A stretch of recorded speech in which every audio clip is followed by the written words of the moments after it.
Democratic presidential candidate Kamala Harris on Tuesday named Minnesota Governor Tim Walz as vice presidential pick for 2024 U.S. election. Walz, a 60-year-old former teacher and U.S. Army National Guard veteran, began his political career in 2006.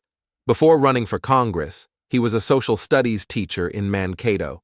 He won his seat in the U.S. House of Representatives in 2006 by defeating six-term Republican Gil Gutknecht.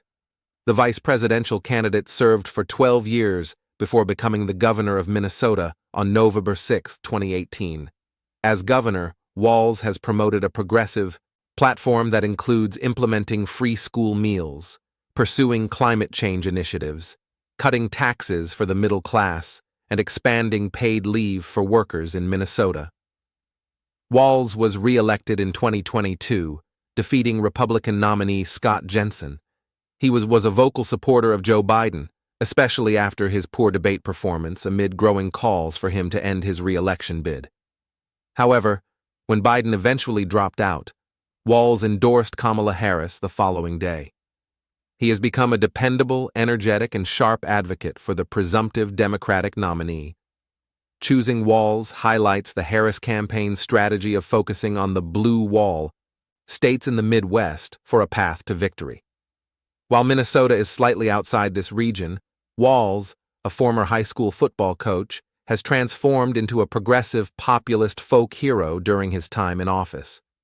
This makes him the kind of combative voice that Democrats want to showcase in their battle against Trump, reports CNN. Over the past week, Walz has delivered several memorable blows against Republicans.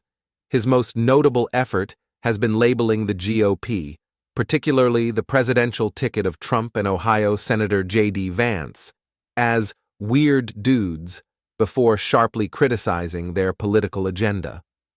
Walz served in the National Guard for 24 years after enlisting in 1981.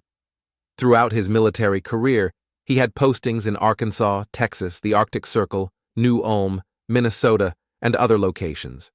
He trained in heavy artillery and worked in disaster response following floods and tornadoes.